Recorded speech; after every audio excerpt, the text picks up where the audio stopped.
ಬೆಂಗಳೂರಿನಲ್ಲಿ ವಾಸ ಮಾಡ್ತಾ ಇರೋರಿಗೆ ವಿಪರೀತ ಕಸದ ಸಮಸ್ಯೆ ಅಂತೂ ಎದುರಾಗ್ತಾನೆ ಇದೆ.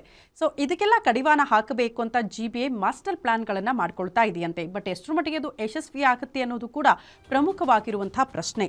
ಈಗ ಪರಿಸರ ಉಳಿಸೋ ನಿಟ್ಟಿನಲ್ಲಿ ಹೊಸ ಪ್ರಯತ್ನಕ್ಕೆ ಜಿಬಿಎ ಮುಂದಾಗ್ತಾ ಇದೆಯಂತೆ. ಇನ್ನು ಮುಂದೆ ಕಸಕ್ಕೆ ಬೆಂಕಿ ಇಟ್ಟರೆ ಕ್ರಿಮಿನಲ್ ಮೊಕದ್ದಮೆಯ ಎಚ್ಚರಿಕೆಯನ್ನು ಕೂಡ ಜಿಬಿಎ ಕೊಡ್ತಾ ಇದೆ. ಸಾರ್ವಜನಿಕ ಸ್ಥಳಗಳಲ್ಲಿ ಕಸ ಸುಟ್ಟರೆ 1 ವರ್ಷ ಜೈಲು ಶಿಕ್ಷೆಯಂತೆ. ಘನತ್ಯಾಜ್ಯ ಘಟಕದಿಂದ ಸಾರ್ವಜನಿಕರಿಗೆ ಎಚ್ಚರಿಕೆಯ ಸಂದೇಶವನ್ನು ರವಾನೆ ಮಾಡಲಾಗ್ತಾ ಇದೆ. ನಗರದಲ್ಲಿ ಇಷ್ಟು ದಿನ ಎಲ್ಲಂದರಲ್ಲಿ ಕಸ ಸುರಿದು ಅದಕ್ಕೆ ಬೆಂಕಿಯನ್ನ ಕೂಡ ಹಚ್ಚಲಾಗ್ತಾ ಇತ್ತು. ಕಸ ಸುಡೋದ್ರಿಂದ ವಾಯು ಮಾಲಿನ್ಯ ಉಂಟಾಗ್ತಾ ಇತ್ತು. ಈಗಾಗಲೇ ಕಸ ವಿಂಗಡಿಸಿ ಕೊಡಬೇಕು ಅಂತ ರೂಲ್ಸ್ ಅನ್ನ ಜಾರಿ ಮಾಡಲಾಗಿದೆ. ಆದರೂ ಜನ ಎಲ್ಲಂದರಲ್ಲಿ ಕಸ ಸುರಿದು ಬೆಂಕಿ ಇಡ್ತಿದ್ದಾರೆ. ಇದನ್ನ ತಡೆಗಟ್ಟುವ ಸಲುವಾಗಿ ಕಠಿಣ ಕ್ರಮಕ್ಕೆ ಸದ್ಯ ಜಿಬಿಎ ಮುಂದಾಗ್ತಾ ಇದೆ. ಒಂದು ವೇಳೆ ಕಸ ಸುರಿದು ಬೆಂಕಿ ಹಾಕಿದ್ರೆ ಮೊದಲು ದಂಡದ ಪ್ರಯೋಗ ಆಗುತ್ತೆ. ಮೊದಲ ಬಾರಿಗೆ ಕಸ ಸುಟ್ರೆ 10,000 ರೂಪಾಯಿ ದಂಡ ಕಟ್ಟಬೇಕು.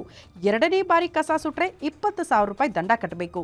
ನಂತರ 5 ಲಕ್ಷದ ತನಕ ಕೂಡ ದಂಡ ವಿಧಿಸಲಾಗುತ್ತೆ. ಇದನ್ನ ಮೀರಿದ್ರೆ ಜೈಲು ಶಿಕ್ಷೆ ಕೊಡೋದು ಕೂಡ ಗ್ಯಾರಂಟಿಯಂತೆ. ಘನತ್ಯಾಜ್ಯ ಘಟಕದ ಹೆಲ್ತ್ ಇನ್ಸ್ಪೆಕ್ಟರ್ಗಳಿಗೆ ಕ್ರಿಮಿನಲ್ ಮೊಕದ್ದಮೆ ಹೂಡುವಂತೆ ಸೂಚನೆ ಕೊಡಲಾಗಿದೆ ಅನ್ನೋದ್ರ ಬಗ್ಗೆ ಡೀಟೇಲ್ಸ್ ಸಿಗ್ತಾ ಇದೆ. ಯಾವುದೇ ಸಾರ್ವಜನಿಕರು ಕಸವನ್ನು ಸಾರ್ವಜನಿಕ ಸ್ಥಳಗಳಲ್ಲಿ ಸುಟ್ಟರೆ, ಡೊಮೆಸ್ಟಿಕ್ ವೇಸ್ಟ್ ಆದರೆ, ಗೃಹೋಪಯೋಗಿ ವೇಸ್ಟ್ ಆದರೆ 10,000 ದಂಡ ವಿಧಿಸಲಿಕ್ಕೆ ಸಾಲಿಡ್ ವೇಸ್ಟ್ ಮ್ಯಾನೇಜ್ಮೆಂಟ್ ರೂಲ್ಸ್ 2016ರಲ್ಲಿ ಅವಕಾಶ ಇದೆ. ಅದೇ ಕಮರ್ಷಿಯಲ್ ವೇಸ್ಟ್ ಅಥವಾ ಬಲ್ಕ್ ಜನರೇಟರ್ಗೆ ಈ ದಂಡ 25,000 ಇದೆ. ಈವೆಂಟ್ಸು ಮತ್ತು ಗ್ಯಾದರಿಂಗ್ಸಲ್ಲಿ ಕಸವನ್ನು ಸುಟ್ಟರೆ 5 ಲಕ್ಷದವರೆಗೆ ದಂಡ ವಿಧಿಸಲಿಕ್ಕೆ ಅವಕಾಶ ಇದೆ. ಅದನ್ನು ದಂಡ ವಿಧಿಸ್ತೀವಿ.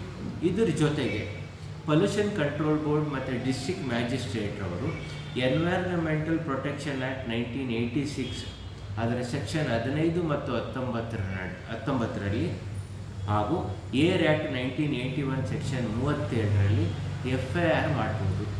FIR ಹಾಕಿದ್ರೆ ಎನ್ವೈರನ್ಮೆಂಟ್ ಪ್ರೊಟೆಕ್ಷನ್ ಆ್ಯಕ್ಟಲ್ಲಿ 5 ವರ್ಷದವರೆಗೆ ಇಂಪ್ರಿಷನ್ಮೆಂಟು, ಏರ್ ಆ್ಯಕ್ಟಲ್ಲಿ 6 ತಿಂಗಳಿಂದ 6 ವರ್ಷದವರೆಗೆ ಇಂಪ್ರಿಷನ್ಮೆಂಟ್ಗೆ ಅವಕಾಶ ಇದೆ.